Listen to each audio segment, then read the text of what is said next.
자, 언어에 대해서 쭉 얘기하는데 지금 이제 언어하고 다른 어떤 영적인 것들과 관계돼서 언어는 어떤 역할을 하는가에 대해서 좀 이 부분을 좀 알 필요가 있어서 말씀드리겠습니다. 첫 번째는 하나님의 말씀하고 능력 언어가 무슨 관계가 있는가 할 때 분명히 우리는 알아야 될 게 뭐냐면 하나님의 말씀은 능력 언어의 근원이 됩니다. 하나님의 말씀을 많이 말하는 자들이 능력 언어로 갖게 돼 있거든요. 그래서 이 능력 언어가 이제 기도를 통해서 방언을 통해서 능력 언어도 소유하지만 하나님의 말씀이 근본적으로 그 말씀을 우리가 소리로 가질 때에 그게 이제 능력 언어가 근원이 되거든요. 다시 말해서 능력 언어의 이 하나님의 말씀은 발전소와 같은 거예요. 발전소와 같은 건데 이 발전소에서 전류를 보내면 가정마다 이제 그 전류가 흐르면서 뭐 빛도 내고 열도 내고 그렇게 하지 않습니까?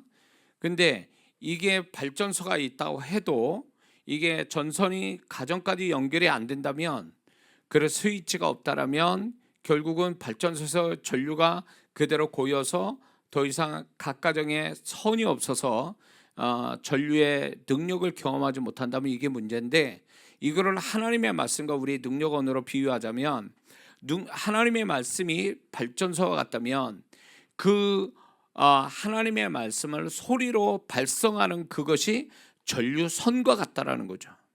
그래서 그 전류의 선이 결국은 실상을 만들죠. 열도 내고 빛을 내듯이 하나님의 말씀은 문자로 보아질 때, 문자로 눈으로 볼 때에 그 말씀의 능력은 어떻게 보면 하나님이 원래 가졌던 능력, 그 말씀의 능력이 나타날 수 없다라는 것입니다. 하나님의 말씀은 소리로 나타날 때 비로소 하나님의 말씀이 능력이 있고, 그 소리로 내가 그 하나님 말씀을 소리로 발성할 때에 그게 나에게 능력 언어가 되고, 그런 언어의 그 능력을 더욱 갖도록 만들어 주는 것이 바로 하나님의 말씀이라는 것입니다. 그래서 저는 하나님의 말씀을 두 가지로, 이렇게 두 방향으로 말씀을 대하라고 제가 늘 이렇게 성도분한테 강조하는데, 하나는 뭐냐면 말씀을 느껴라, 이해하려고 하지 말고 느끼라는 거예요. 왜? 하나님의 말씀은 하나님의 감성이 들어와 있는 책이란 말이에요. 그래서 그 하나님의 말씀을 성령님과 함께 말씀을 대하게 되면 그 말씀 속에 흐르고 있는 하나님의 감성이 성령님이 나하고 부딪히게 만들어서 내가 그 하나님의 감성을 이제 느껴질 때에 그 말씀이 정말로 실감나고 그게 믿어지고 그게 나에게 역사를 해준단 말이에요. 근데 우리는 왜 하나님의 말씀을 그렇게 많이 대하고도 말씀의 능력을 경험하지 못하냐 할 때 방향이 잘못됐다는 거예요. 말씀을 이해하려고만 한다는 거예요. 이해하려고. 이거는 말씀을 이해해서 안다라는 그 자체가 우리에게 믿어지게 하거나 변화를 주는 게 아니란 말이에요. 지식으로 남을 뿐이라는 거예요. 어린아이는, 갓난아기는 엄마의 목소리가 무슨 말 하는지 이해는 못해요. 그러나 느낄 수는 있어요. 그래서 엄마가 얘기하면 기분 좋게 얘기하면 빵꾸빵꾸 웃고, 그리고 엄마가 화를 내서 목소리를 내면 그거에 애가 울기도 하고, 이거는 느낌으로 아는 거예요. 그러니까 하나님의 말씀도 느낌으로 대한다면 그 느낌 자체가 이해하는 것보다 훨씬 더 강도가 세다라는 거예요. 근데 우리는 말씀을 느끼려고 하는 게 아니라 이해하려고 하는 이 태도 때문에 말씀이 무력화되는 거예요. 그래서 여러분들 주변에 성경 많이 아는 사람이 변화가 있고 말씀에 능력이 있다, 말씀에 믿어져서 순종 잘한다는 거 봤습니까? 난 그런 사람 못 봤어요. 제가 그런 사람을 못 만났다고요. 있을 수는 있겠죠. 그런데 많은 성도분들이 말씀을 정말로 그게 믿어지고 순종이 저절로 될 정도면 그 말씀의 강도가 그 정도로 왔다라는 얘기거든요. 그 사람한테 그 심령의 환경과 초월해서 역사할 만큼의 그 말씀의 강도가 왔다라는 거예요. 그러면 그 강도가 머리로 이해돼서 그 말씀의 강도가 왔겠냐 그거예요. 아니거든요. 그렇기 때문에 서구 사람보다도 우리가 훨씬 더 말씀을 믿고 순종하기에 딱 좋은 어떤 기질을 가지고 있어요. 동양 사람은 서양 사람보다 감성적이라는 거죠. 서구 사람은 이성적이고, 그렇기 때문에 이 감성적인 사람이 하나님의 말씀을 느끼는데 아주 좋은 기질을 갖고 있어요. 서양 사람보다도.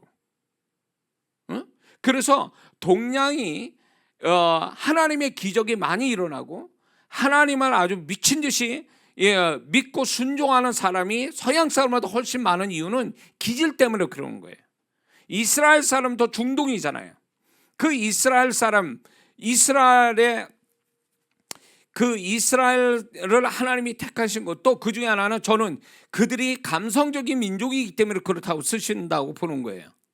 왜 이슬람교가 그 아랍에서 그렇게 번성해서 전 세계적으로 이슬람교가 위협적인 종교가 되느냐 할 때 이 중동에는요, 이 중동 사람 또 이 동양이잖아요.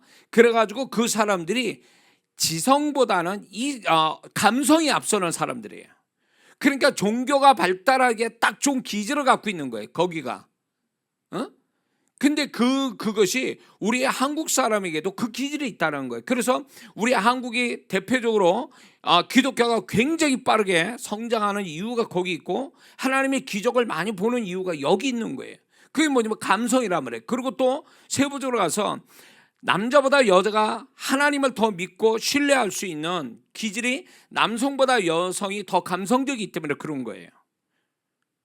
그래서 성경을 느낀다라는 이 차원으로 성경을 본다면 훨씬 더 다른 각도로 경험이 될 수 있다는 거죠.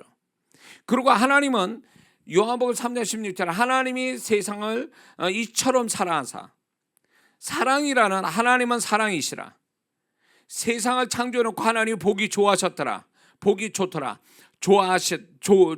좋아하셨는데 그 좋다라는 이 단어가 감성적인 거거든요. 그러니까 하나님은 이성적이라기보다는 감성이 앞서온 분이에요. 감성이 좀 더 많으신 분이기 때문에 이게 감성을 가진 기질을 가진 민족하고 잘 맞아 떨어지는 거예요. 그래서 하나님을 더 잘 섬기는 거죠. 이슬람교가 우리에게 다른 종교지만 그들도 뭐 아브라함을 믿고 자기 교주를 믿고 그러지만 그게 결국 보면은 그들의 감성이 그거를 종교로 발전시킨 거거든요. 그래서 우리가 하나님의 말씀을 느끼는 거, 이게 굉장히 중요합니다. 느끼려고 하는 거. 그러면 성령께서 반드시 그 말씀이 느낌이 틀리지 않다라는 것을 하나님께서 가르쳐 주신다는 거죠. 그리고 우리가 신앙에 있어서도 하나님을 느끼려고 하는 사람한테 훨씬 더 이성적으로 접근하는 사람보다 훨씬 더 하나님의 존재를 경험하기 쉽다라는 거예요. 그래서 성령의 역사가 남자보다 여자가 더 확실하게 나타나는 것은 여성이 더 훨씬 더 감성적이고 느끼려고 하다 보니까 하나님은 느낌을 가진 자에게 또 가까이 하시거든요. 이성적인 사람보다도. 그렇기 때문에 우리는 하나님의 말씀이든 성령의 체험이든 기적을 경험하든 간에 이게 감성이 앞선 사람이 훨씬 더 유리하다, 이성인 사람보다도. 그래서 신앙이 성장하면 어떻게 되냐면 남자고 여자든 간에 신앙이 성장하면 성장할수록 감성적으로 돌아가게 돼 있어요. 그 감성이 결국 어디까지 연결이 되냐면 하나님의 마음을 깊이 알고 그 하나님을 받아들이는 데 있어서 그 감성이 굉장히 중요한 역할을 한다는 거죠. 그래서 다윗이 왜 하나님이 다윗을 좋아하시냐, 시편 보면 딱 나오는 거예요. 시편에 다윗의 감성이 어마어마하게 풍성하거든요. 그걸 성령으로 느끼면 그때 당시에 사람보다 훨씬 더 감성이 풍성한 사람이 있어요, 다윗이.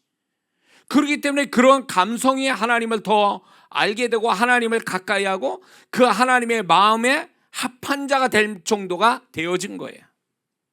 그래서 오늘날 우리 한국 사람들도 점점 이게 이성적으로 돌아가, 신앙이. 그러다 보니까 차가운 신앙이 되고 어떤 성장하는 신앙이 못 돼요. 과거에 40년 50년에 우리 부모님 세대는요, 감성이 앞섰단 말이에요. 너무 감성이 앞서서 문제였지, 감성이 결국 신앙을 발전시키고 전도가 되고, 그리고 기적을 쉽게 경험하게 되고 하나님의 축복을 쉽게 보게 된 계기가 여기 있어요. 근데 언젠가부터 마음이 강팍해지고 예수 믿는 사람이, 그러면서 과학이 발달하고 이런 것들이 결국은 이 우리의 감성이 소멸되는 거예요. 하나님에 대한 특히 감성이 소멸되다 보니까 신앙이 지식이 되고 이론이 돼버리는 거지. 여기에 문제가 있는 거예요. 그래서 성경을 이해하려고 하지 말고 느끼려고 성경을 보라. 그리고 두 번째는 성경을 소리내서 읽으라는 거예요.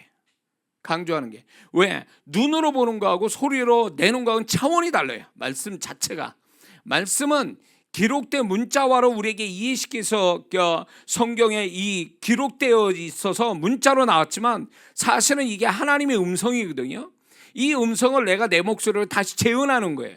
그럴 때 재현될 때에 그 하나님의 말씀을 말하는 내가 그 입술이 복되어 그 입술이 능력 언어가 되어버리고 마는 거예요. 그래서 정말 능력 언어를 가질 사람은요, 이 하나님의 말씀을 자꾸 소리내서 읽는 훈련을 많이 해야 된다는 거죠. 그래서 능력 언어와 하나님 말씀은 불가분의 관계예요. 그래서 능력 언어 가지려면 가장 기본적인 게 하나님의 말씀을 소리내서 내 입으로 많이 말하는 거. 이게 능력 언어의 이제 시작이 되는 거죠. 이해가 되시죠? 그래야 하나님 말씀을 소리내서 읽으면 어떻게 되냐? 그 말씀 속에 있는 믿음, 로마서 10장 8절을 보면 하나님의 말씀은 믿음의 말씀이다 이렇게 말씀하거든요. 믿음의 말씀이다. 그러니까 믿음의 말씀이라는 것은 말씀 속에 믿음이 있다라면 부분적으로만 얘기하는 건데, 믿음의 말씀이라고 얘기하는 건 성경 자체가 다 믿음이라는 거예요. 그렇기 때문에 내가 그 말씀을 소리낼 때에 그 말씀이 곧 믿음을 준다는 거예요. 내 안에 그 말씀이 어떤 말씀을 읽어도 이해 안 돼도 좋습니다. 읽는 그 말씀이 나에게 믿음을 주어서 이 믿음이 충만해질 때에 더 많아져 갈수록 그 입술에 나오는 말들이 능력 언어가 된다, 그 얘기예요. 근데 우리는 게을러 가지고 읽는 걸 안 하잖아요. 근데 지금도 이스라엘이나 이슬람교에서는요, 이게 써먹고 있는 거예요. 하나님 말씀이 소리내서 읽으라는 말씀을 읽으라는 거에 대해서 이들은, 제가 어떤 다큐멘터리를 보니까 그 예루살렘에 어떤 신학교 같은 데 같아요. 근데 거기서 뭘 하냐? 성경을 소리내서 읽고 토론을 해요. 그 말씀 가지고 계속 성경 소리내서 읽고 그 말씀 가지고 서로 토론하고 이러니까 그들의 믿음이 굉장히 강해진 거예요. 그러니까 죽음도 불사는 이유가 여기 있고, 안식일마다 말씀을 강론하고 말씀을 서로 가족끼리 나누어지는 이것이 2000년 동안 그 신앙을 잃어버리지 않고 죽음을 불사하고도 신앙을 지키는 원인이 거기 있었던 거죠. 근데 우리는 그렇게 신앙생활 오래 해도 조금만 문제 생기면 자빠지고 뭐 사안에 죽네 그러고 막 주님 어디 계시냐고 그러고 말해요. 교회 쉽게 떠나고 막. 이게 왜 그런지 아세요? 교회 봉사 백날 하면 뭐하냐고. 그 마음속에 믿음이 없는데, 말씀으로 채워진 믿음이 없고, 그 믿음의 말씀을 소리내서 말한 적이 없고, 교회 와서 겨우 이제 뭐합니까? 찬송 부르고 목사님 설교 듣죠. 응? 찬송 좀 하고 기도 좀 하고, 거기서 무슨 믿음이 생겨요?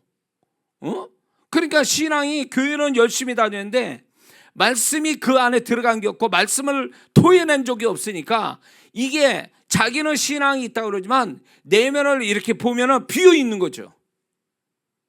자기가 말씀으로 실제 그 말씀을 원색적인 말씀을 듣고 그 말씀을 소리낸 적이 그렇게 드무니까 결국 자기 스스로 속고 있는 거예요. 내가 잘 들었다, 말씀을 잘 듣다, 목사님 설교 잘 들었고 성경 말씀 잘 들었다, 이게 자기는 굉장히 신앙이 좋은 줄 알아요. 이해하는 게.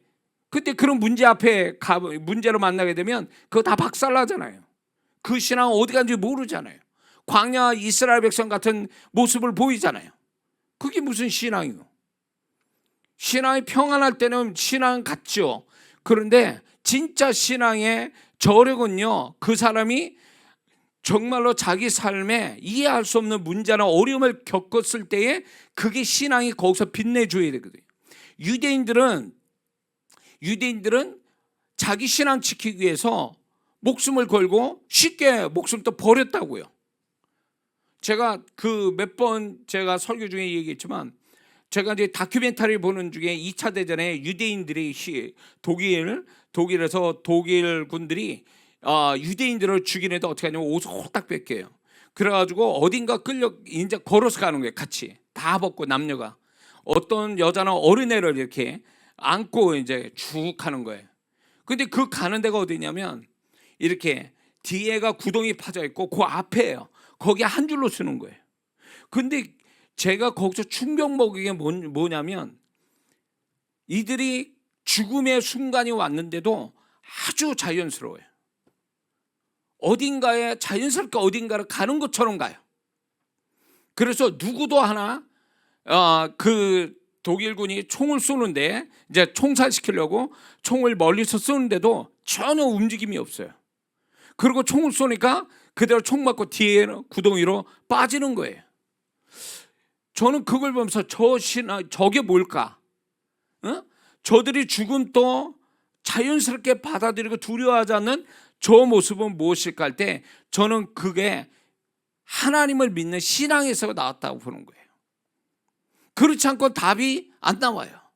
어떻게 자기 생명 하나밖에 없는 걸 젊은 시절에 이제 총 맞아 억울하게 죽는데도 하나 그게 억울하거나 반항하지 않고 그대로 그걸 죽음을 받아들인다는 게, 이게 종교 아니면은 이해할 수 없는 거죠. 그들의 유대교, 정말 구원받지 않는 자들, 성령이 없는 자들도 말씀이 워낙 그 안에 2000년 동안 말씀이 그 안에서 계속 작용하고 있었으니까 죽음을 불사하는 거예요. 초대교회 성도들은 그랬단 말이에요. 또 근데 우리는 지금 어떻습니까? 우리 신앙은 이게 말씀이 없고 믿음이 없고 그러다 보니까, 이게 조금만 문제 있으면 그게 말씀이 뭐 들었던 말씀, 뭐 깨달았다고 하는 말씀인데 다 없어져 버리는 거예요. 그게 무슨 신앙이요? 자기 문제 하나도 극복하지 못하고 그거를 말씀으로 이기지 못한 신앙이 무슨 신앙이냐고. 그게 다른 사람 믿음의 조상들은 다 죽음을 불사하고도 그 신앙을 지켰는데, 그렇게 긴 시간 동안 신앙사로 고상하게 정말 신앙사라고 교회생활 잘했는데 결국은 자기 문제 앞에서 그거를 못 견뎌 해서 자빠지면 그게 무슨 신앙이냐고. 그게 자기 내면에 뭐가 있는지를 딱 증명하는 거예요. 말씀이 없다는 걸 증명하는 거잖아요. 그게 말씀이 살아 역사하고 있다면, 그 말씀 때문에 그 말씀이 커버해주고 방어해주고, 그 말씀 때문에 소망 갖고 힘을 얻고, 그 말씀을 믿기 때문에 견디고, 이렇게 나와야 이게 정상인데, 말씀이 없으니까 머리에만 있지 말씀이 이 가슴 속에 없는 거지. 그러니까 자기가 스스로 속는 거예요. 그러니까 하나님께서 우리에게 고난을 허락하신 것도 우리의 어떤 그 실상을 보게 하는 거예요. 우리 존재, 우리 신앙의 실상을 보게 하시기 위해서도 고난을 허락하시는 거예요. 그래서 우리가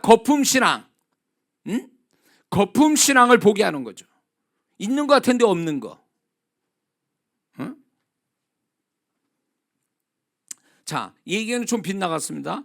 하나님의 말씀이 우리가 소리내면 그 믿음의 말씀이 내 안에 믿음이 되어지고, 그 말을 내가 자꾸 말할 때 그 말하는 내 입술에 능력이 붙는다.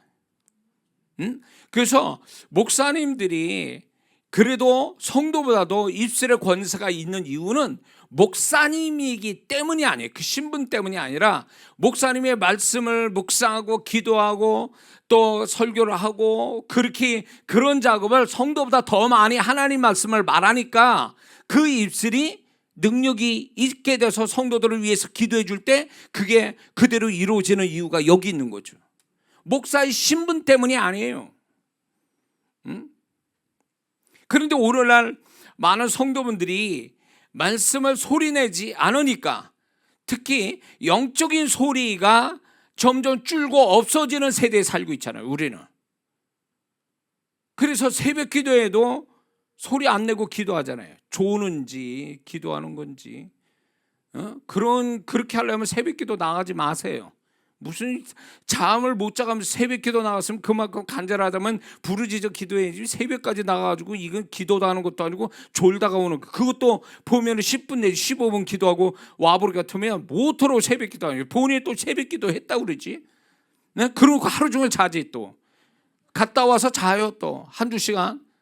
응? 그게 무슨 새벽기도 한 거예요. 그게. 그럴 바에 제가 그래요. 새벽기도 하지 말라고 그랬어요. 잠 많은 사람 새벽기도 하지 말고 아주 정신 맑을 때 그냥 차라리 집중해서 기도하라고 그러거든요. 그게 새벽기도가 한 게 무슨 의가 되는 거야. 자기 의. 그래가지고 새벽기도 좀 뭐 몇십 분 한 20분 해놓고 그거는 뭐 그게 굉장히 한 것처럼 생각하고 말이에요. 그거는 잘못된 거예요. 신앙사 잘못하고 있는 거예요. 그거. 응? 찬송 소리 적게 하죠. 찬송 안 부르죠. 기도 소리 점점 줄죠. 작지요. 안 하지요. 그러니 영적인 발성이 없는데 영적인 발성을 많이 해야 그 언어가 능력 언어가 세상과 다른 능력 언어가 나올 텐데 영적인 소리 넣고 세상 소리만 잔뜩 하는데 그 언어가 무슨 능력이 있겠냐 그거예요. 믿는 자가. 응? 세상 사람들이 볼 때 아우 예수 믿자는 저 말이 참 무서워. 쟤네들 말할 때마다 말대로 되는 것 같아. 이렇게 이런 얘기를 들어야 되는 거예요. 사실은. 왜? 그들보다 우리는 수준 높은 언어로 쓰고 있잖아요. 하나님을 찾고 하나님 말씀을 읽고 소리내고 우리는 기도라는 것도 하고 찬양도 하잖아요. 이게 다 영적인 언어인데 세상적 세속적인 언어보다 훨씬 한층 높은 수준인데 그러면 세상 사람보다 언어의 능력이 있어야 되는 거 아니에요. 근데 교회 와서는 침묵하고 세상은 할 말이 많고 말이에요. 예? 할 말이 많다 보니까 막 TV하고 같이 얘기하는 사람 많아요. TV하고 얘기해. 거기서 얘기 건 것도 아닌데 자기가 얘기하고 있어. 아니 그렇게 얘기해야 돼? 하나님하고 얘기하면 안 되는 거야? 하나님하고 얘기는 안 하고 TV하고 얘기하고 있고 세상 사람 붙들고 쓰잘데없는 얘기 해가지고 언어 수준을 자꾸 낮추고 말이에요. 하나님이 높여놨다고 그랬는데 자기가 높은 언어를 거기에 맞게 쓰는 게 아니라 수준을 자꾸 떨어뜨려 자기가. 응? 그러니 무슨 능력 언어가 나와요. 그러니 무슨 그게 말대로 되겠냐 말이에요. 우리는 말한 대로 되게 할 수 있는 하나님의 언어의 능력을 이미 자격을 부여 받은 사람들 존재 자체가 믿습니까? 근데 그게 안 나타나잖아요. 그게. 그럼 속상해야지. 그게 당연한 게 아니잖아요. 응? 자, 그래서 우리가 하나님의 말씀을 좀 더 우리가 이렇게 자꾸 이렇게 원색 그대로 소리내서 읽는 거를 좋아해야 되고 그래서 성경을 많이 읽는 걸 좋아하지 마세요. 이게 무슨 양을 채우는 것도 아니고 무슨 기록 세우는 것도 아니고 무슨 이건 자기 의를 삼는 것도 아니고 왜 말씀을 스쳐 지나가서 눈으로 이렇게 쭉 보면서 맷독했네 그거 잘하지 말라고요. 한독이 안 돼도 좋으니까 소리내서 읽으라고 소리내서. 그래가지고 소리낼 때 그 말씀이 내 안에서 믿음이 되어지는 말씀이 이렇게 쌓이는 걸 좋아해야지 내가 어디까지 읽었다 뭐 창세기에서 지금 뭐 내가 어디 뭐 예레미야까지 읽었다 예레미야까지 보았다 말이 그걸 어디까지 본 걸 뭐 이렇게 자랑 삼느냐고. 이해가 안 돼도 좋으니까 그냥 읽어요 소리내서. 어린아이가 엄마 목소리 이해해서 알아듣는 게 아니거든요. 느낌으로 하는 거예요. 그것처럼 하나님의 말씀을 읽다 보면 느낌이 온다고. 성령께서 연결해 주거든요. 그러면 그분이 말씀하는 것 따라 내 안에 영적인 감정이 바뀌는 게 느껴요. 그게 하나님의 감성과 사람의 감성이 가장 많이 포함되어 있는 게 시편이에요. 그 시편을 읽어서 좀 감성을 되살리는 게 좋아요. 영적인 감성, 하나님의 감성. 이거를 좀 경험을 쌓는 게 이 시편만큼 좋은 게 없어요. 이해가 되시죠? 그리고 말씀을요 고백화시키는 것. 나의 말씀으로 해서 고백화시키는 것. 이게 굉장히 중요합니다. 우리가 이제 예배 때마다 그렇게 고백하지 않습니까? 나는 항상 기뻐하고 범사에 감사하고 쉬지 않고 기도한다. 이거는 내가 그 말씀을 소유하기 위해서 고백화시킨 거예요. 이렇게 하면 훨씬 더 말씀이 가까이 있고 그 말씀이 나의 소유된 말씀으로 인식이 되기 때문에 훨씬 더 우리는 말씀이 내 안에 들어오기가, 또 그 말씀을 내가 사로잡기가 쉽다라는 거죠. 말씀이 나를 사로잡는 거죠. 그게 이제 능력 언어가 되는 거예요. 할렐루야. 자, 그러면 이 정도만 하고 두 번째 주제는 연합이에요. 연합. 연합과 능력 언어가 어떤 관계가 있느냐 할 때, 하나님께서는 우리에게 연합을 굉장히 강조하세요. 특히 이 마지막 세대 때는 연합이 굉장히 중요하거든요. 고린도전서 1장 10절에 고린도 교회가 분열이 많은 이 교회에 바울을 통해서 하나님 말씀합니다. 형제들아, 내가 우리 주 예수 그리스도의 이름으로 너희를 권하노니 다 같은 말을 하고 너희 가운데 분쟁 없이 같은 마음과 같은 뜻으로 온전히 합하라. 같은 말을 하라고 해서 같은 말. 이게 굉장히 중요해요. 어디에 공동체든 아니면 관계성에서 무슨 또 연합의 어떤 능력, 그 연합의 능력을 가져오려면 그 먼저가 뭐냐면 같은 말을 하는 거예요. 같은 말. 이게 굉장히 중요해요. 그래서 복 있는 행복한 가정을 보면 그 가족들, 부부, 특히 부부가 같은 말을 자주 하는 거죠. 같은 말을. 불행한 가정은 또 뭐냐? 싸움 나는 가정은 각각 다른 말을 하고 있어요. 분명히 대화는 하는데 이 사람은 이 말하고 저 사람은 저 말하고 있어. 그 대화가 안 되는 거야. 서로 다른 말을 서로 하고 있으니까 이거 외국어 듣는 거지. 이런 가정이 문제가 되는 거예요. 교회에도 목사와 성도가 같은 말을 해야 되는데 다른 말을 하고 있어. 목사는 목사 말하고 성도는 성도 말하고. 이게 이 말이 달라진다는 것은 결국 이게 분열을 말하고 분리를 말하는데, 이게 결국은 뭐냐면 능력 언어로 소멸시키는 거예요. 능력 언어가 더 엄청난 역사를 가져오려면 이게 같은 말을 하는 훈련이 필요하거든요. 의도적으로. 그래서 저는 가정에 문제 있는 가정이 있다면, 어떤 가정에 어떤 가정사에 어떤 문제가 있다 그러면, 저는 이제 주님도 그렇게 말씀하지만 가족들이 같은 말을 하라는 거예요. 같은 장소 같은 말을 하라는 거예요. 그러면 그 같은 말을 하는 것이 하나님이 그 가정의 문제를 풀어주시는 아주 중요한 단서가 됩니다. 혼자서만 하지 말고. 이해가 되시죠? 레위기 26장 8절을 보면 너희 다섯이 백을 쫓고 너희 백이 만을 쫓으리니. 이게 연합의 능력이에요. 연합의 능력. 연합의 능력이기 때문에 하나님께서는 연합의 비밀을 여기다가, 이 연합에다가 연합의 비밀을 숨겨놓은 거예요. 그게 뭐냐면 이 배가가 된다. 5배 정도 이렇게 연합하면 이게 수치적으로 계산법으로 나오는 게 아니라 훨씬 더 높은 차원의 결과를 가져온다는 것을 하나님 말씀해 주고 있거든요. 그런데 사단은 어떻게 해요? 반대로 분리분열 시키는 거예요. 그래서 오늘날 세상이요, 잘 사는 것 같아도 과거보다 돈 많이 벌죠. 과거보다 더 잘 먹습니다. 과거보다 편해졌어요. 근데 문제는 뭐냐면 과거보다 훨씬 더 불행한 세대에 살고 있어요. 그 불행이 어디서 왔는데요? 분리되는 데서 오는 거예요. 다 분리, 분열, 다툼. 지금 세상이 그렇잖아요. 이게 결국 뭐냐면 사단의 마지막, 사단이 이 세상을 지배하는 어떤 증거 중에 하나가 바로 이거예요. 분리시키고 분열시키는 거. 지금 그게 먹히고 있잖아요. 세상에. 1인 가구가 뭐 그게 딱 뭐 잘못해서 분리가 됐다는 건 아니지만, 점점 혼밥, 혼술 뭐 어쩌고 뭐 1인 가구 뭐 이런 것들이 많아지는 것들도 어떤 사회적 흐름이라고 볼 수도 있지만, 그게 사단이 결국은요 다 쪼개놓는 거예요. 다 하나씩 낱개로 만드는 거예요. 그러니까 혼자 있게 만드는 거예요. 그래서 힘을 못 쓰게 만드는 거예요. 힘을 못 쓰게. 연합의 능력이 얼마나 크다는 걸 사단이 알고 있어요. 그렇기 때문에 어떻게든 다 쪼개놓으려고 작정하라고 역사하는 거예요. 가정, 교회, 하나님이 세우신 두 영적인 기관에 사단이 치고 들어와서 분리시켜버려요. 다 쪼개놓는 거지. 그게 불행한 거예요. 응?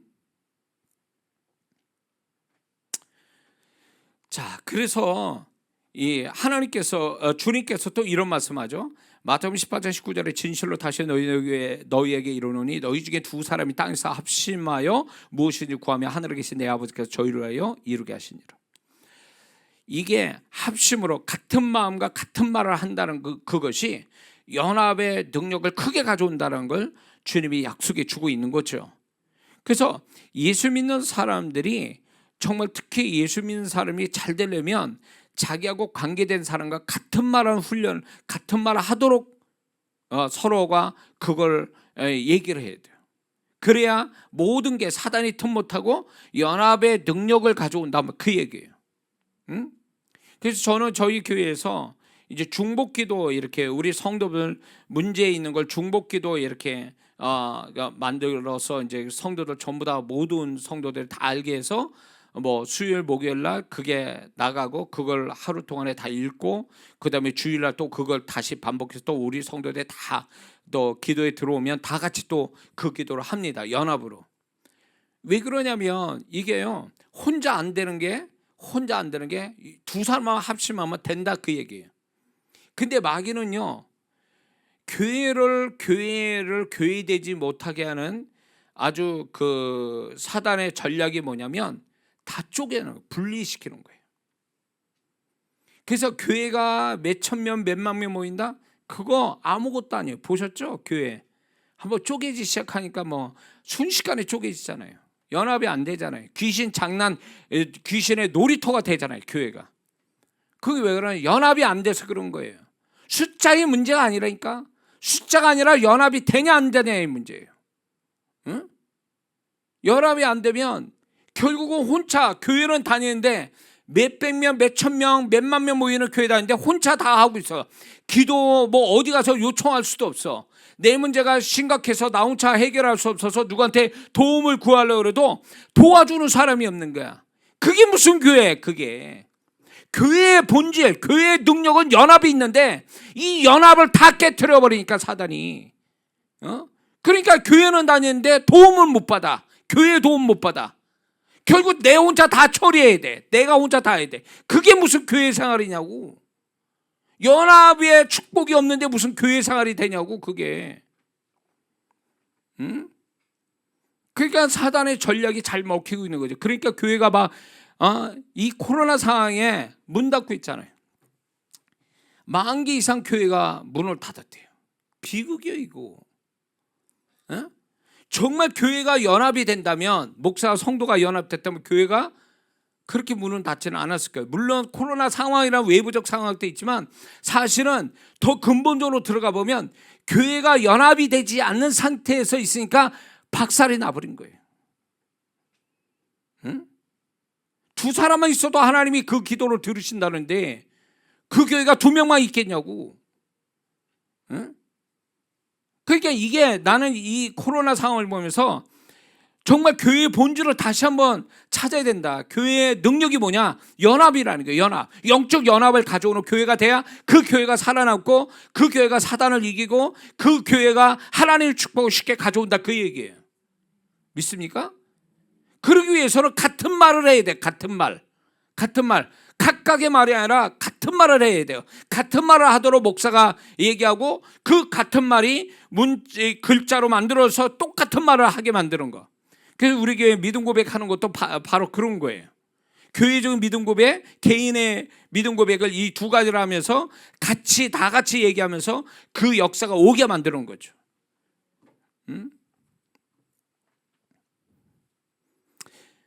예배도요, 영적인 소리를 많이 낸 사람이 영이 건강한 사람이 될 수 있고 하나님의 은혜를 더 많이 받아요. 묵상하고 침묵하는 사람, 그 사람은 하나님의 은혜가 생길 수가 없어요. 들어와도 소멸돼 버려요. 그래서 교회에 오면 무조건 소리를 많이 내야 돼요.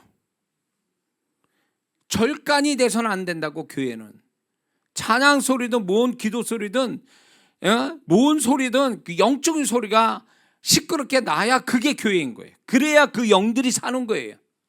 근데 교회가 절간이 돼서 아주 고요해. 기도도 고요하고 찬송 소리도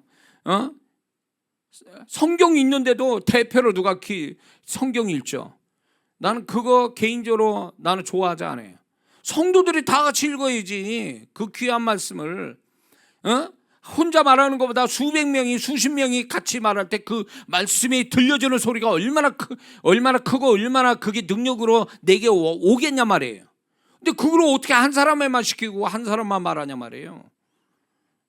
기도할 때 다 같이 기도해야지 왜 한 사람만 기도하냐 말이에요. 나는 그거는 개인적으로 저는 찬성하지 않아요. 자, 그래서 이 연합을 위해서는 절대적으로 능력 언어가 이렇게 연합이 돼서 그 연합된 언어가 능력 언어다라는 것을 우리는 잊지 말아야 됩니다.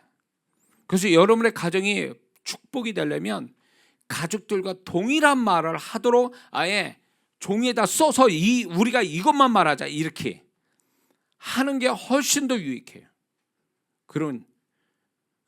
그리고 이렇게 가족에 있어서 이제 그런 어떤 사단이 역사할 말들은 원칙을 세워서 우리는 이런 말을 하지 말자. 이런 말만 하자. 기도할 때도 이런 기도만 같이 하자. 이렇게 해서 말이 일치를 가져오면 혼자보다 훨씬 더 그 언어의 능력을 경험하게 된다는 거죠. 이해가 되시죠?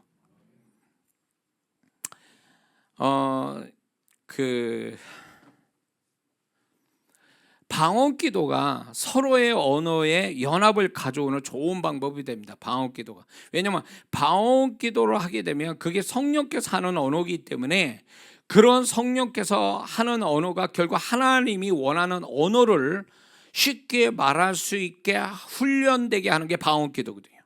그래서 방언 기도를 많이 하게 되면 서로가 이렇게 같은 말을 하는 하나님 원하는 같은 말을 하기에 수월해진다는 거예요. 방언 기도를 같이 많이 하게 되면 방언 기도와 한국말을 할 때 쉽게 서로가 공감이 되고 같은 말을 하는 게 수월해진다. 방언 기도를 많이 하면. 이해가 되시죠? 예. 그래서 어떤 공동체든 그게 잘 되려면 연합이 돼야 되는데 연합이 잘 되게 하는 아주 핵심은 뭐냐? 같은 언어로 쓰는 거다. 이거를 아셔야 됩니다. 자, 그 다음에 그 능력 언어과 공간, 현장 이거하고 관계가 좀 있습니다. 능력 언어와 공간 이게 굉장히 중요한데 어떤 언어로 쏟아내는가에 따라서 그 장소와 공간의 성질이 이렇게 달라지게 돼 있어요. 그래서 이게 만약에 그런 어떤 언어 자체가 어떤 공간의 성질을 바꿔놓는단 말이에요. 그래서 만약에 제가 이제 송파동에서 이제 교회 지하에 있을 때 거기에 그 지하가 뭐였었냐면 간의 수공업 기계 몇 대 놓고 시골에서 올라온 사람들 거기서 일 시키고 그런 장소였어요. 이제 그 주인으로부터의 이제 옛날 이야기를 들은 거예요. 제가 교회로 할 때는 그건 없었거든요. 근데 무슨 일이 벌어진 줄 아세요? 거기를 이제 제가 교회로 하나님이 인도하셔서 교회를 하고 있는데 그 장소가 이제 간의 수공업이면서 이제 그 영적인 사실이 거기서 이제 제가 영의 세계에서 그게 어떤 장소였고 어떤 소리가 들렸는지를 제가 그걸 알아낸 거예요. 기도하다가 딱 하는데 여자 비명, 여자 막 시끄러운 소리, 그거를 나만 경험한 게 아니라 거기 참석한 사람이 그걸 경험한 거예요. 그러면서 제가 이제 그 주님께 받은 게 뭐냐면 그 장소에서 여자들이 억울한 일하면서 임금을 제대로 받지 못한 여자의 억울함이 그 소리가 들리는 거예요. 근데 이제 저는 하나님이 인도하신 현장이니까 이제 거기서 이제 예배드리고 기도를 하는데 6개월 걸렸어요. 이걸 정화시켰는데 영적으로 계속 예배드리고 계속 집회하고 막 그러고 나니까 그게 이제 소멸이 돼가지고 바뀌게 됐죠. 공간이. 그러면서 하나님의 역사가 오기 시작하더라 그 얘기예요. 그러니까 그 공간이 여러분이 어디에 공간이든 간에 그 공간의 성질은 물건에 있지 않아요. 그 공간의 성질은 그곳에서 어떤 말을 했는가가 그 공간의 성질을 결정하거든요. 응? 그 결정난다고요. 제가 이제 어느 교회 이렇게 보니까 그 교회는 이렇게 침묵을 하고 있어요. 교회 침묵의 영이 없어요. 알고 봤더니 거기는 그 이전에 성당이었다는 거예요. 그리고 또 어떤 교회 현장은 이렇게 뭔가 시끄러워. 막 기도하려면 뭐 방해가 되고 집중해야 되고 막 시끄러운 소리가 막 들리고만 해. 그랬더니 그 이전에 거기가 어떤 뭐랄까 물건 팔고 뭐 이렇게 사람들 뭐 즐기는 현장이었다고. 그게 그러니까 사람들, 세상 사람들이 와서 왁작지껄했던데, 그게 이게 뭘 얘기하냐, 그곳에서 공간, 그 현장에서 무슨 말을 쏟아냈는가가 그 공간의 성질을 만들어 줘요. 그래서 예수 믿는 사람이 그런 어떤 잘못된 공간, 안 좋은 소리가 이미 내재되어 있는 그런 공간의 현장에 가면 그거에 피해를 입게 돼 있어요.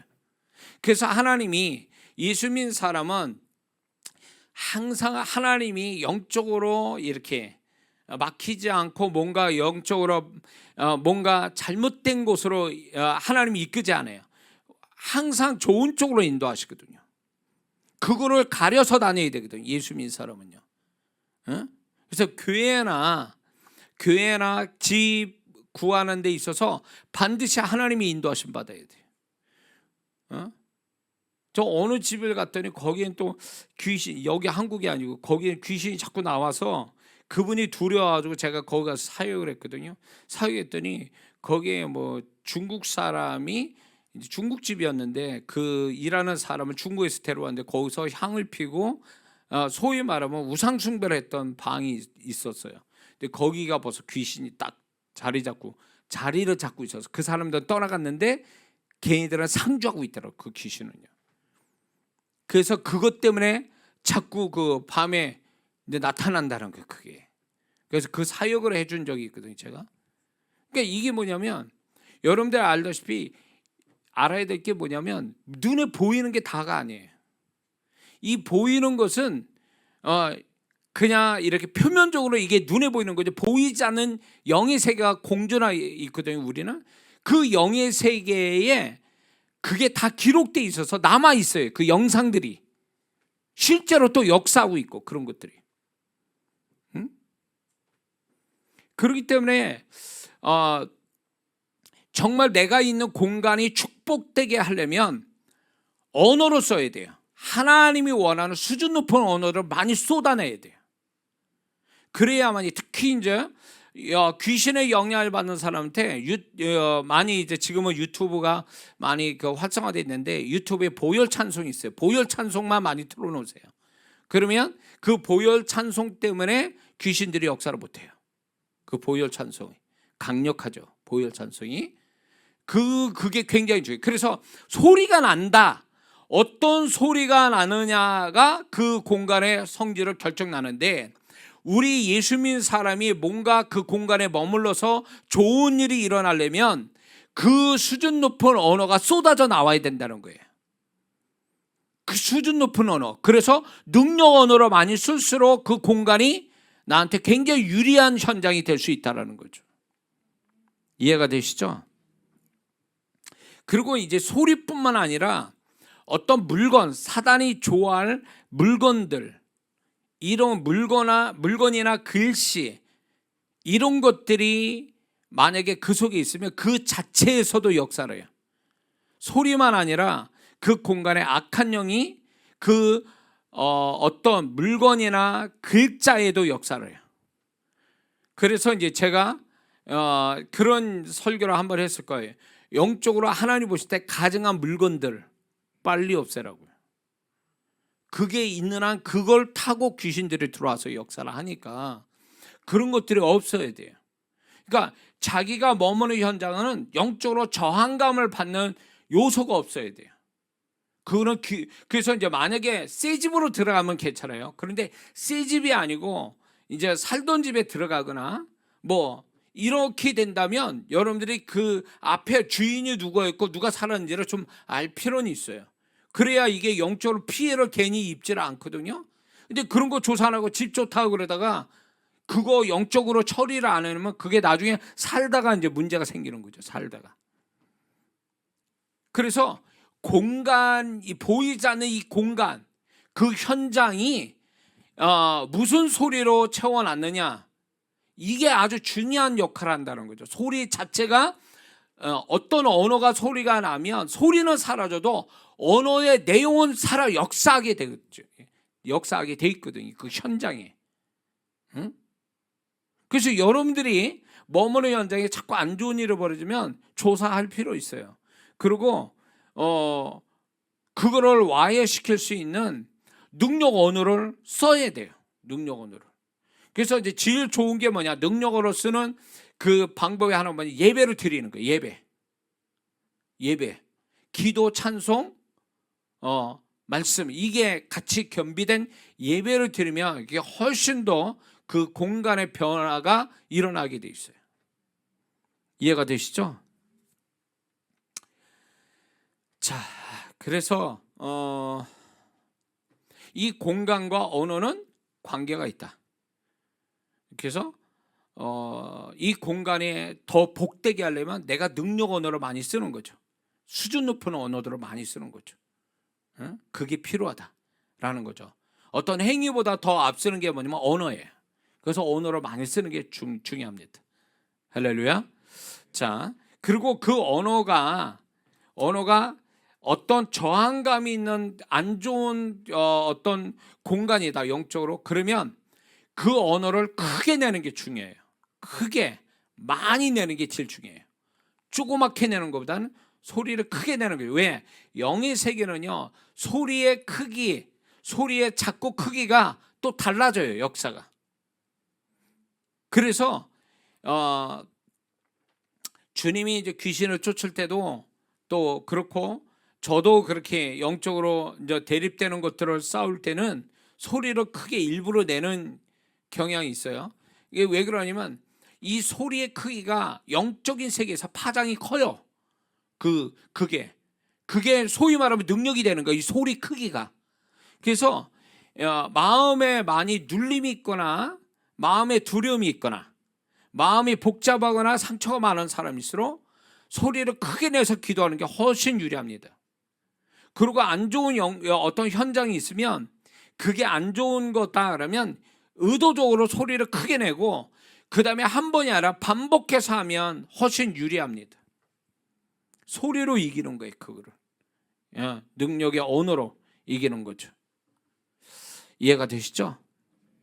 그래서 소리가 크게 이렇게 들리는 데까지가 내가 내 언어가 먹히는, 소위 말하면 그 언어가 역사하게 만들어주는 거예요.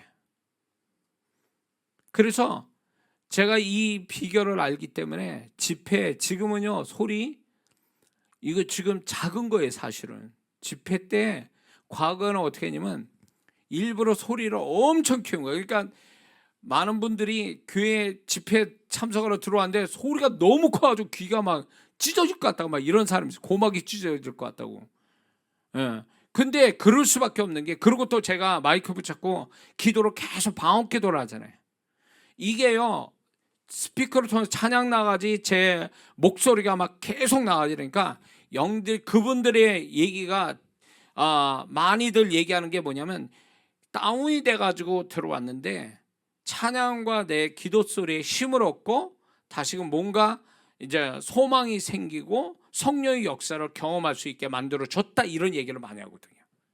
그러니까 일부러 하는 거예요. 저는 일부러 소리를 크게. 그게 귀는 따가울지 몰라도 영을 살리는 거예요. 영을. 그래서 소리를 크게 낼수록 좋다라는 거예요. 소리를 크게 낼수록. 이해가 되시죠? 그 다음에 이제 능력 언어와 사단, 이 악한 영에 대해서 이 관계가 있는데, 자, 사단이 어떻게든지 우리를 속이려고 역사를 합니다. 에덴 동산에부터 역사했고 마태복음 4장에 가보면 예수님이 40일 금식 중에도 사단의 유혹을 받죠. 근데 이 사단은요, 하나님의 말씀과 능력을 너무 잘 알아요. 우리보다 더. 그래서 말씀을 잘 사용하잖아요.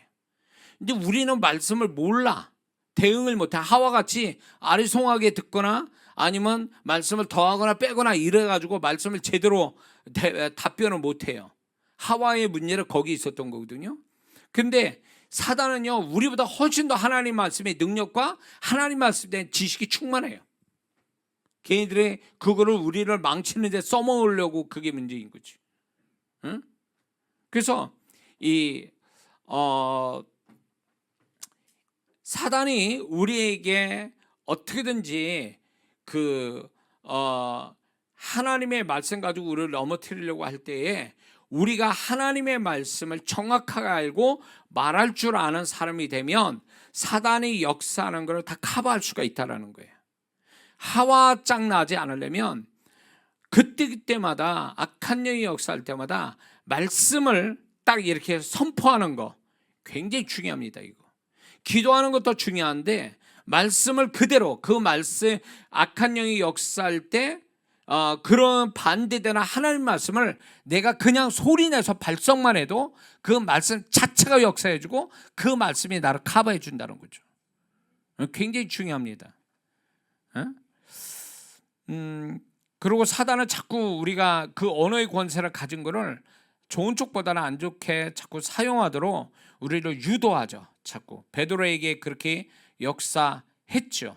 그리고 민수기 14장에 가보면 광야 1세다가 이런 얘기합니다. 이스라엘 자손이 다 모세와 아론을 원망하여 온유해 주니 그들에게 이르되 우리가 애굽 땅에서 죽었거나 이 광야에서 죽었다면 좋았을 것을 이렇게 얘기하거든요. 그들이 말한 대로, 그들의 언어대로 그들은 광야 1세대는 광야에서 죽었죠. 그러니까 그들의 민수기 14장 28절에 내 귀에 들려진 대로 내가 행한다 라는 이 말씀을 하나님이 하셨는데, 사단은 자꾸 이 광야 1세대한테 뭐 하냐면 자신한테 불리한 말을 자꾸 하게끔 만드는 거죠.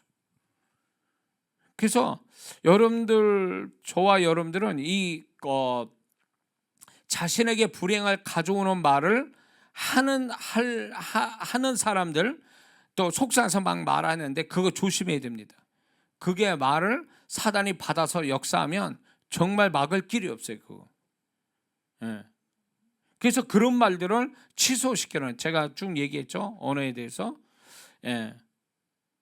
자, 근데 이제 사단이 이런 식으로 또 역사를 합니다. 또 뭐냐면 이 사람이 평상시에 말할 때는 그냥 괜찮게 말을 하는데 기도할 때나 성경 읽을 때 목이 탁 메여가지고 이게 안 된다라는 사람이 있어요. 발음이 안 된다. 가끔가다 이런 상담을 받거든요. 그러면 제가 축기를 하거든요. 근데 그게 축기 하면 진짜 실제로 역사합니다. 그러니까 그 귀신들이 어떻게 하냐면 이제 나쁜 말은 쉽게 하게 만드는데, 특히 영적인 언어, 수준 높은 언어로 말할 때 방언기도라든가 아니면 성경 말씀 읽을 때면 벌써 이게 목이 잠기거나 목을 꽉 잡는 느낌이 있어서 발성을 못한다라는 분들이 있어요. 그건 귀신 역사입니다. 100%예요. 그건 죽게 해야 돼요. 그리고 어떤 사람은 자기 의도와 상관없이 아무 말에 툭툭 튀어나오게 하는, 그런 입술에 붙어서 생각이 나기도 전에 입에서부터 이렇게 말을 함부로 말하게 하는, 이것도 귀신 역사, 그 입에 붙어서 역사하는 게 있어요. 그 입에 죽기를 해야 돼요. 그거는. 그러니까 사단은 이런 식으로 우리에게 이렇게 자꾸 능력 언어로 쓰게 만드는 게 아니라 언어로 잘못된 방향으로 자꾸 쓰게 하고 하나님이 축복할 언어들을 자꾸 가로막는 이런 것들이 있다라는 거 여러분들이 분명히 아셔야 될 줄 믿습니다.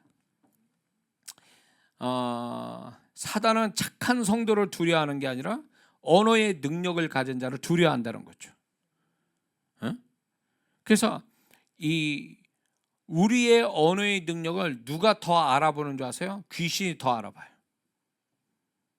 귀신이 알아본다.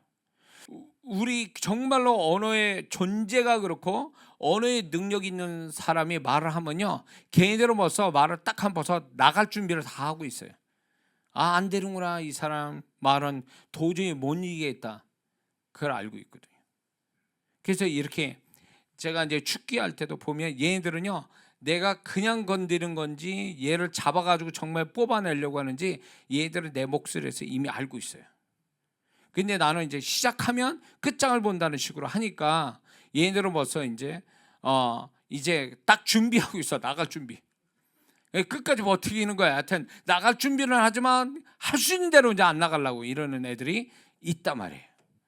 예. 그 언어로 통해서 걔네들은 알아요. 언어로 통해서 상대를 할 만하다. 상대가 안 되겠는데 이런. 상대가 안 되면 어떻게 하냐? 발악하거나 숨어요. 둘 중에 하나 태도를 취해요. 얘네들은요. 이게 아주 재밌어요. 얘네들도 하다 보면 사역을. 그러니까 얘네들이 만만하다 그러면요, 이 사람을 막 눈을 까짓게 하고 막 헛소리 하게 만들고 막 이따위 짓을 해요. 그러니까 소위 반항하는 거예요. 예. 그러나 계속 하다 보면 이 사람을 자기를 죽일 때 잡아 빼려고 그러는구나. 그걸 알면 서서히 얘들이 이제 포기하게 되죠. 포기를. 그런가 하면은 오래 그 사람에게 역사했던 오래된 귀신은요, 능구렁이게 돼가지고 없는 척하고 진 척하고 가만히 있어요. 그러면 사라진 것처럼 보이거든요. 근데 이제 그런 것들을 또 찔러대고 막 숨지 말고 나가라 그러면 얘네들은 이제 바로 또 튀어나오죠. 그러니까 자기네들이 상대가 안 되면 발악하고 저항하든가 아니면 숨든가 둘 중에 하나예요. 그래서 얘네들은 뭐냐? 제가 이제 이 축기를 하다 보니까 언어를 통해서 아는 거예요. 얘네들이 언어를 통해서 그 사람의 언어 값이 어느 정도인지 자기하고 견줘서 알게 돼요. 그래서 우리가 성경 말씀을 많이 읽고 방언기도 많이 하는 것이 헛되지 않아요. 그렇게 하면요, 그게 어디다 정말 진짜 진가로 말하냐면 귀신 이렇게 내보내는데 그게 나타난다니까, 언어의 능력이. 그러면 귀신을 내어 쫓을 정도의 능력 언어를 가졌다면 그 사람이 기도도 엄청 하나님이 굉장히 귀하게 여기시고 기도 응답이 빨리 온다는 걸 얘기하는 거예요. 응?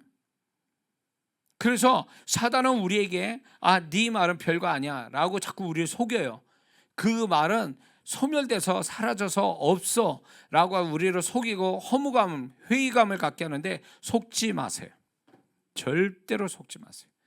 하나님이 특히 우리가 방언기도 하고 성경이 있는 소리 내는 것에 대해서 그 자체에서 벌써 하나님이 그 사람 언어의 값을 높여주고 계세요. 내가 높아지려고 하지 않아도 그분이 나의 언어 값을 높여주신다, 그거예요. 그럼 모든 게 굉장히 빨라져요. 언어 값이 높다 그러면 그 사람의 모든 게 속도가 빨라져요. 응답도 빨라지고 역사도 빨라지고. 제가 이제 축기 사역할 때도 전에는 막 사역할 때 10분 이상 걸렸어요. 막 30분짜리도 있어요. 막. 저는 그 단발적으로 끝내는 이런 사역이기 때문에. 근데 이제 지금은 뭐 이게 몇 분이면 다 끝나요. 이게 1분이면 또 끝나요. 그런 것들이. 그러니까 이게 뭐냐면 이제 그 언어가 계속 씀으로 인해서 개인들을 이기는 언어로 계속 쓰니까 얘들을 알아보는 거예요. 이기는 언어로 아는 거예요. 건들다 마는 언어는 실패하는 언어인데 계속 걔네들을 때려잡아서 없애는 언어를 하면은 얘네들이 저 사람은 경력이 있구나, 이기는 경력이 있다. 그러면 걔네들은 알아봐요. 그 언어를. 한여름에 개장수 오토바이 타면서 개 사겠다고 하는 개장수의 목소리 듣고 동네 개들이 겁을 내서 다 그냥 막 도망가는 식이에요. 걔네들은 알아봐요. 그런 거 똑같아요. 악한 영이 그 사람의 언어가 어느 정도를 알아본다는 거죠. 그래서 저는 여러분들은 이걸 한번 경험할 필요가 있어요. 뭐냐면 내가 과거에 똑같은 언어를 어느 정도 썼을 때 그것이 현상이, 그 실상이 오는 게 어느 정도 됐다, 이런 거를 대충 데이터로 좀 갖고 있으면 좋아요. 왜냐? 가면 갈수록 내가 유사한 것을 상대해서 언어를 그 숫자만큼, 그 기간만큼 했을 때 그게 오는 속도가 빠르냐 느르냐에 따라서 내 언어의 능력이 있냐 없냐를 또 가늠할 수 있거든요. 그게 데이터로 다 알아낼 수 있어요. 그거를 내가 그런 데이터를 많이 갖게 되면 유사한 것들에 대해서 내가 측정할 수 있어요. 내 언어 값을요. 그러니까 제가 얘기했죠. 죽기라든가 아니면 무슨 뭐 어떤 사역에 있어서 역사를 바로오게 하는 거, 이런 것들이 과거보다 제가 이제 빨라졌단 말이에요. 모든 게. 이 빨라진 것은 결국 사역을 통해서 반복된 언어가 능력 언어가 된 거예요. 제가. 그래서 그게 나타나는 거죠. 그게. 자, 이해가 되시죠? 예. 자, 그러면 순종에 관해서 얘기하겠습니다. 순종과 능력 언어가 어떤 차이가 있느냐, 어떤 관계가 있느냐 할 때, 예수 믿는 사람이 말씀을 믿고 순종하는 것이 당연하고 그게 또 축복인데, 그게 우리 현실로 보면 순종이 잘 안 되죠. 그게 우리 현실이에요. 그런데 순종이 잘 되려면 뭘 해냐? 말씀을 소리를 먼저 내요. 소리를 먼저 내. 그러면 그 말씀이 믿어지고 순종하기가 수월해져요. 말하지 않는 것보다도. 그래서 이 능력 언어라는 게 계속 반복돼서 수준 높은 언어를 쓰게 되면 그 언어 자체가 뭐라냐? 그거를 행동하게끔 만들어줘요. 그 언어대로 행동하게 만들어줘요. 그래서 행동하기가 주저하는 것들이 있잖아요. 그러면 먼저 말부터 하세요. 기록 경기하는 운동선수가 여러분들 중얼중얼 마인드 컨트롤한다고 자기 혼잣말 하는 사람들 봤죠? 무슨 소리인지 모르겠지만 그게 왜 그러냐? 그렇게 말을 할 때 그 마음과 그 육체가 그 말에 순종하게 돼 있거든요. 그 말에 영향을 받거든요. 그 동일한 거예요. 우리가 순종을 하고 하나님 말씀에 순종이 잘 되려면 그냥 말씀을 믿고 그냥 순종이 아니라 말을 먼저 던지는 거예요. 먼저.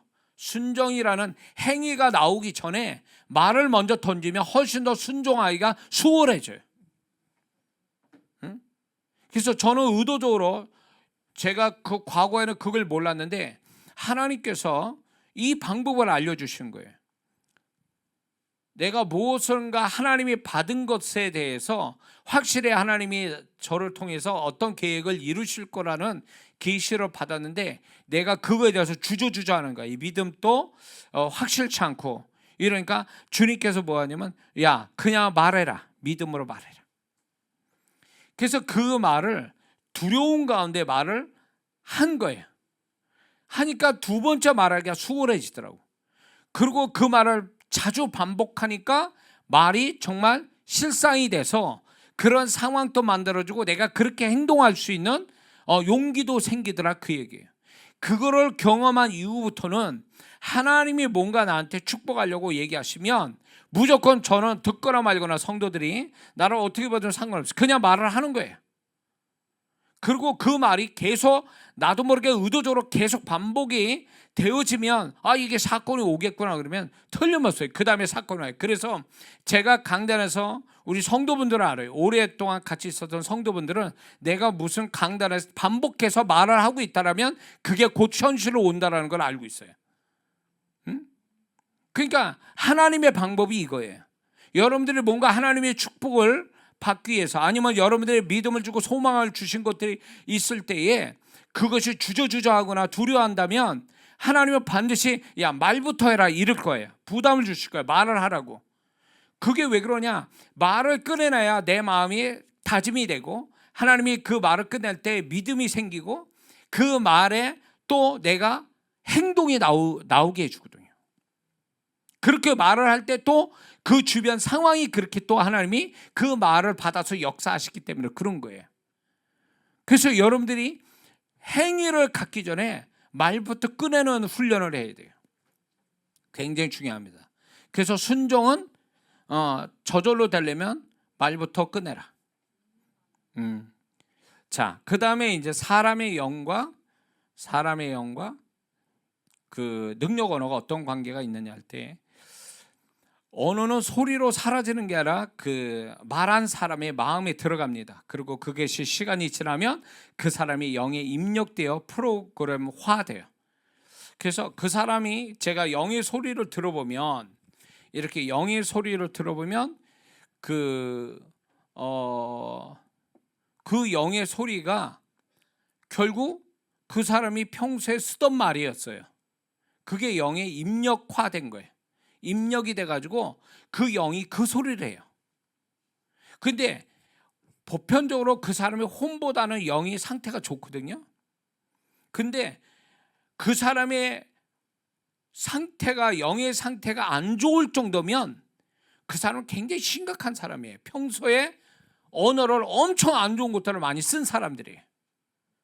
그 안 좋은 언어를 반복해서 쓴 사람은 영이 안 좋은 소리를 하거든요. 그 정도로 영이 안 좋은 소리를 할 정도면 이 사람의 상태는 굉장히 안 좋은 상태예요. 이런 사람은 결국 영이 상태가 안 좋으면 영적 감각도 떨어지고 영적인 힘도 없으니까 무기력해지고, 그러면서 이제 어떤 말씀의 은혜도 못 받고 깨달음도 없고 이런 현상이 일어나요. 영이 안 좋으면. 그래서 영이 안 좋으면 이런 피해가 오니까 영이 좋은 상태가 있어야 영의 축복을 받아야 또 혼의 축복, 뭐 육체의 축복, 또 삶의 축복이 오는 거거든요. 그러기 위해선 언어가 중요한 역할을 해요. 언어를 좋은 언어로 쓰면 그 영이, 그 언어가 입력화돼서 영이 상태가 좋아지거든요. 그러면 영적으로 굉장히 좋은 상태가 되는 거거든요. 그러면 영적인 축복받기가 수월해진단 말이에요. 영이 좋으면. 응? 영이 좋은 상태가 되려면 항상 내가 좋은 말을 많이 해야 돼요. 그래야 영이 좋아져요. 혼을 좋게 만드는 게 아니라 내 영을 좋게 만드는 거예요. 응? 이게 중요합니다. 그래서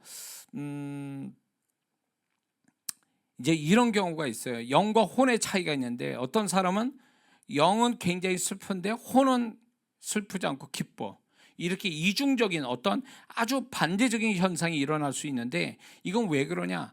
영이 슬프다고 할 때는, 슬픈 감정을 갖게 될 때는요, 이미 그 전에 이분이 뭔가를 슬퍼하는 것들이 말로 말하고 그런 것들이 입력화시킨 거예요, 영에.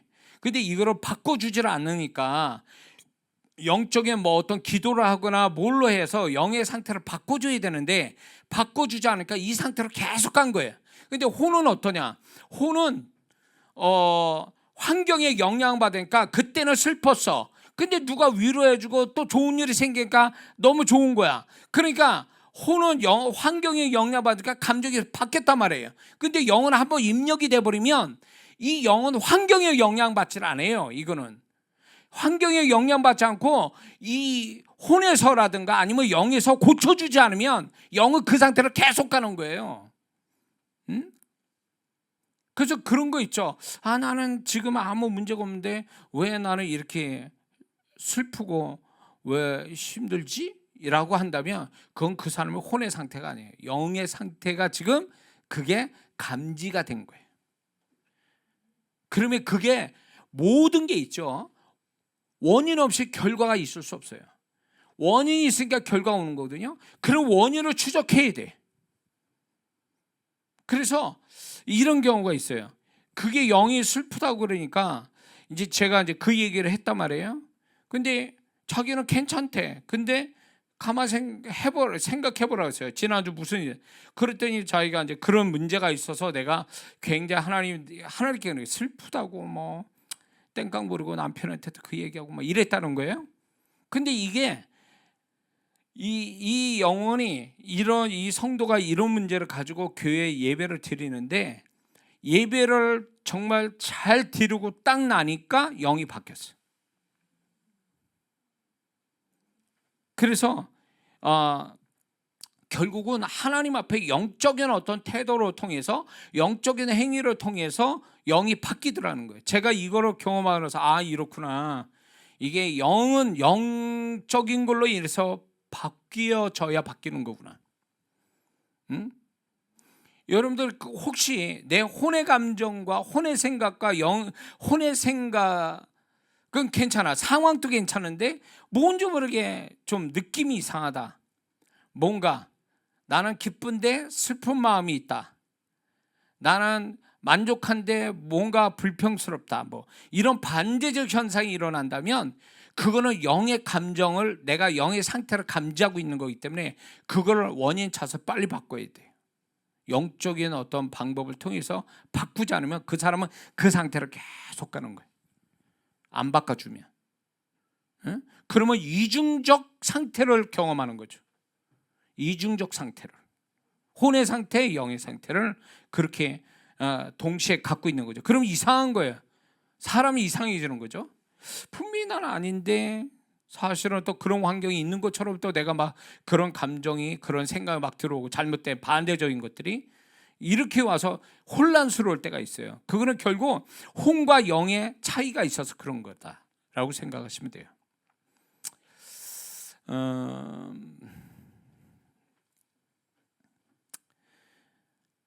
자,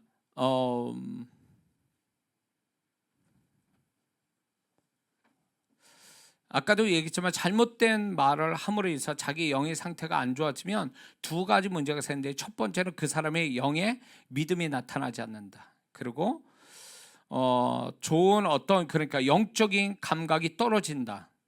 무감각해지고, 그리고 그런 부분에 대해서 영적으로 좋은 것들을 긍정적으로 수용하지 못한다라는 거예요. 그래서 제가 이제 사역을 하잖아요. 성도들을 손을 얹고 이렇게 사역해 보면 분명히 이분은 겉으로는 좀 괜찮은 상태 같아서 기도를 딱 얹고 기도해 보면 아니 전혀 아닌 거예요. 또 이분은 또 이게 보는 거하고 영을 만져서 딱 기도를 하면 영을 만지는 거거든요. 딱 만지면 또 달라. 그러니까 이게 겉모습하고 속모습이 다른 거예요. 그러니까 이분은 문제가 있는 거예요. 오히려 이런 사람이 되는 게 차라리 나. 겉으로 저 사람은 아닌 것 같고 뭐 문제가 많은 것 같은데 손을 딱 얹어보면 사람이 괜찮아요. 이게 영이 막 기도가 막 내가 저절로 나오고 이분에 대한 어떤 좋은 생각들이 막 떠오르면서 기도가 너무 잘 돼. 이 사람은 영의 상태가 좋은 거예요. 혼의 상태에서 지금 환경 때문에 영향받은 거지 영은 좋은 상태예요. 그러니까 이런 사람을 기도해 주기가 너무 좋고, 이 기도가 정말 이 영이 내 기도를 받고 있다는 게 느껴요. 근데 이런 사람보다 정말 재미없는 게 뭐냐면, 사람은 괜찮은데 손을 얹어보면 이게 영 아닌 거예요. 기도도 안 되고 자꾸 이 사람에서 뭐 벽치기 하는 것 같은 느낌도 들고 막 이러면 이분은 영에 뭔가가 문제가 걸려 있어요. 이거를 해결을 받아야 돼. 기도해야 돼. 이거 제일 좋은 시급한 어떤 방법은 뭐냐? 좋은 방법, 방언 기도를 많이 해야 돼요. 방언 기도를 많이 해야 돼. 이해가 되시죠? 자, 그러면 이제 하나 이거 하고 이제 마지막으로 마치겠습니다.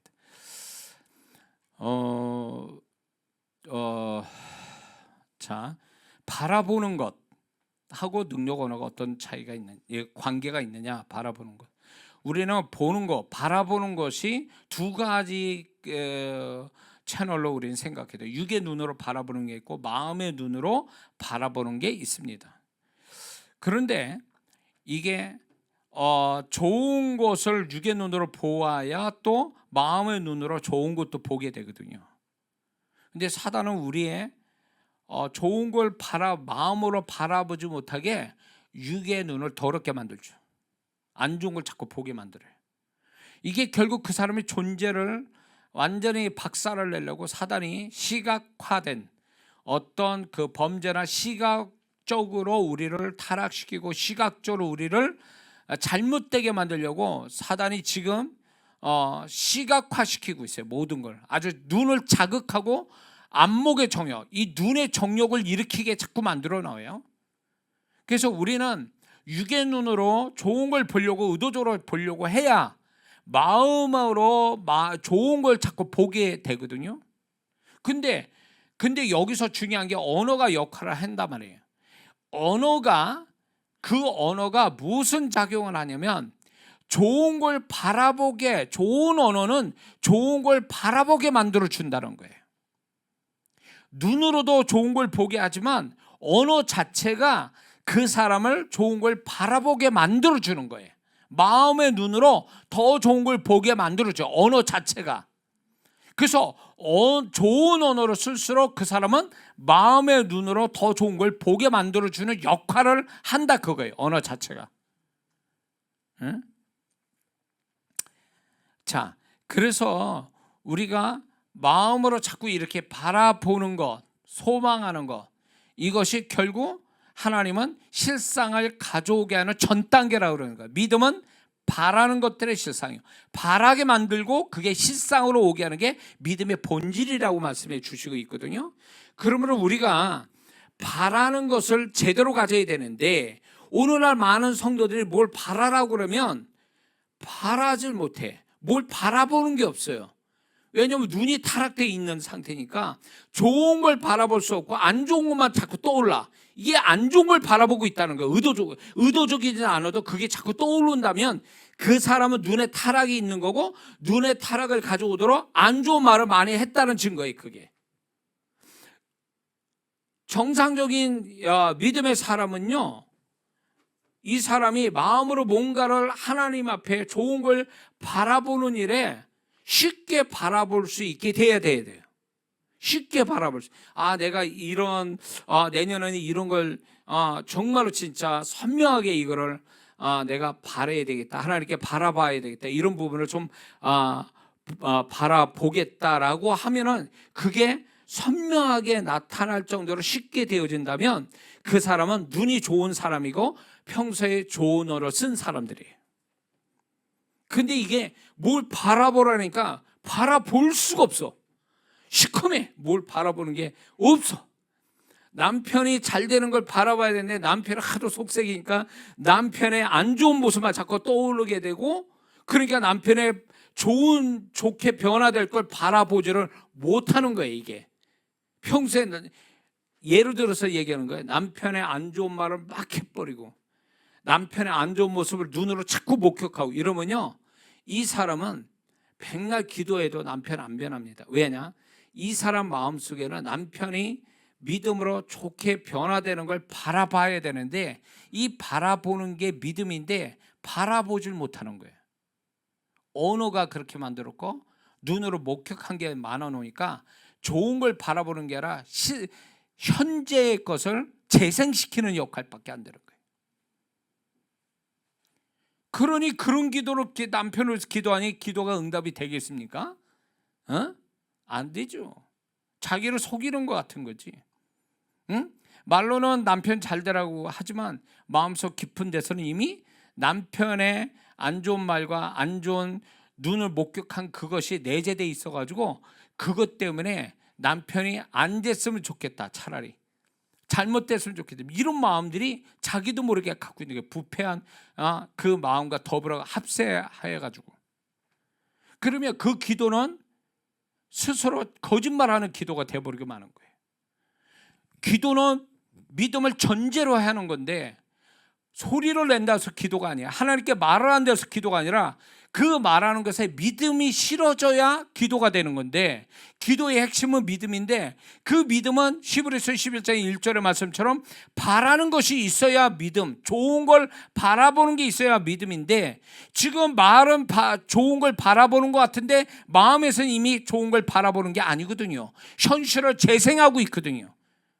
그러니까 그 기도가 하나님 보실 때는 이게 거짓말 기도가 되는 거예요. 그 사람의 마음과 언어가 따로 노는 거지. 그러니까 이거는 믿음의 기도가 아닌 거예요. 응? 그래서 이 사람의 기도가 믿음의 기도가 돼서 응답받는 시점이 언제냐? 그 사람이 마음으로 좋은 걸 바라보는 거와 그 사람의 말과 이게 일치가 될 때 그때부터 역사가 시작되는 거예요. 이해가 되시죠? 응? 그러니까 여러분들이 누군가가 변화되고 내가 어떤 것이 잘 되기를 바란다면 그 먼저 뭐가 삭제가 돼야 되냐면 내가 잘못 말한 거, 그거에 대해서, 그리고 그거에 대해서 현실적으로 이렇게 눈으로 목격한 잘못된 것들이 삭제가 돼야 돼요.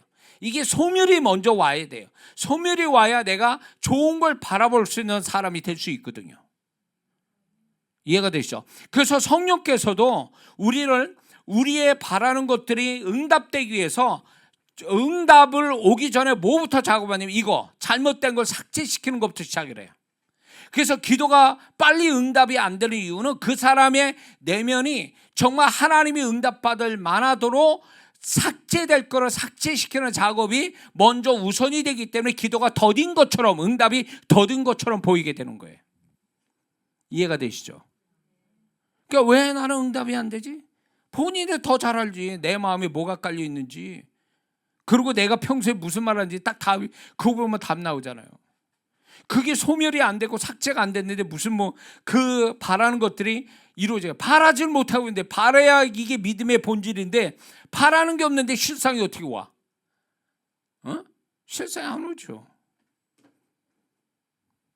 뭔 말인지 이해가 되시죠? 그래서 마음으로 좋은 것을 바라보지 못하는 사람은 대부분 잘못된 언어를 늘 사용해서 그렇다, 이렇게 얘기할 수 있어요.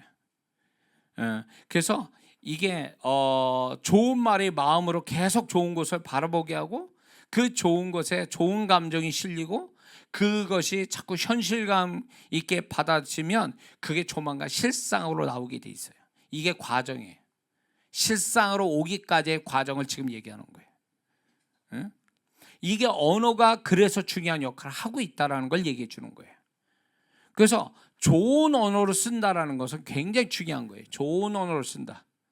그래서 좋은 언어는 계속 강조하지만 하나님 말씀 소리로 내는 거와 방언기도, 이게 좋은 언어예요. 그 외에 우리가 뭐 긍정적 언어 뭐 이렇게 쓰는 거, 이런 것들이 좋은 언어거든요. 그러니까 이 좋은 언어를 많이 쓰면요, 자기도 모르게 지금 이 바라는 것들이 정말로 아주 생생하게 선명하게 바라볼 수 있는 능력이 생겨요. 그때부터는요. 그러니까 저도 이제 과거를 돌이켜 보면 이렇게 아무리 장래를 좋게 보려고 해도 안 돼. 시커매. 야, 조인규 목사님 이제 돌아왔죠. 조인규 꿈을 가져라는데 뭘 바라보라고 그러는데 뭘 바라볼 수가 있어야지. 내 인생이 다 시커먼데, 앞을 봐도 시커먼데 뭐. 그래서 야, 이게 무슨 말이야 라고 생각했는데, 하나님이 저에게 기도의 영을 부어주시고 기도를 통해서 내 내면을 정화시키고 나니까 이 바라보는 게 정말로 시작되더라고요. 나는 장래가 없다, 이런 생각에 푹 빠져 살았던 시절이 있거든요. 나는 이대로 살다가 죽을 것 같다, 이게 마음을 가득 차 있었단 말이에요. 패배감, 이런 것들이 쌓이니까 앞에 걸 못 보는 거예요. 나는 끝났어, 내 인생은 난 더 이상 한계 왔다라는 이 생각 때문에 도저히 나는 이제 여기서 벗어날 수 없다라고 하니까 내일 또 꿈꾸지를 못하는 거예요. 꿈을 꿀 수가 없어. 잠잘 때도 꿈이 안 꿔져요. 저는 깊이 자서 그런지 꿈이 없어. 저는 잠잘 때도 꿈이 없고 기도할 때도 꿈이 없어. 바라보지를 못하는 거예요. 그 정도로 내면이 시커맸다고요.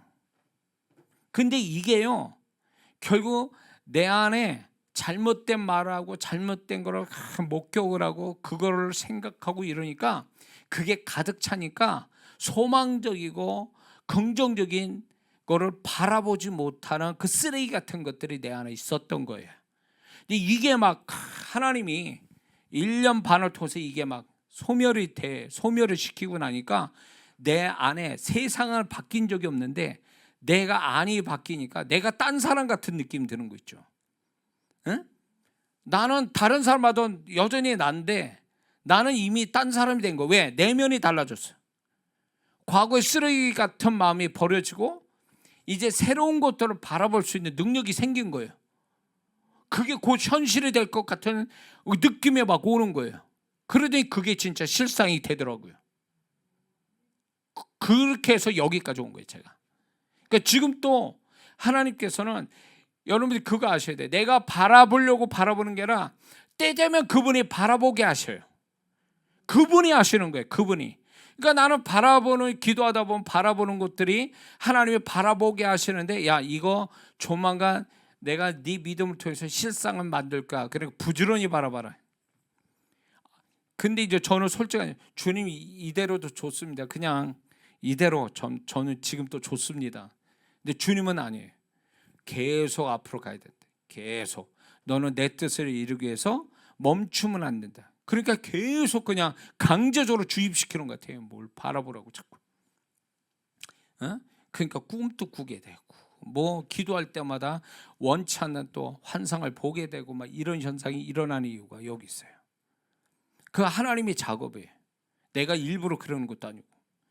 그러니까 여러분들이 그러나 어떤 하나님이 바라시는 것들을 바라볼 수 있게 만들려면 시작점이 뭐냐? 언어를 그렇게 써야 돼요. 언어를 미리 언어를, 그래서 믿음 고백을 말하라는 믿음 고백을 써서 그걸 자꾸 말을 하라고 하는, 제가 그걸 강조하는데, 그 자체가 첫 번째 내 안에 믿음 고백이 현실되지 못하게 하는 반대적 그 현상들을 다 소멸시켜 버려요. 그러고 나서 이 믿음 고백에 관련된 바라보게 하는 능력이 나오기 시작해요. 그러고 나서 실상이 오는 거예요. 믿습니까? 자, 그래서 언어가 이만큼 중요하다. 응? 그리고 이렇게 되게 만들어서 능력 언어, 수준 높은 언어 쓰는 걸 훈련해야 된다. 저절로 되는 건 아니에요. 내가 의도적으로 능력 언어를 쓰려고 몸부림쳐야 돼요. 그러면 그 능력 언어가 그 사람의 존재값이 되고, 그 능력 언어가 결국 그 사람의 모든 걸 하나님의 더 속도감 있게 모든 걸 이루어 가시는 원천이 된다는 걸 잊지 말아야 될 줄 믿습니다. 기도하겠습니다.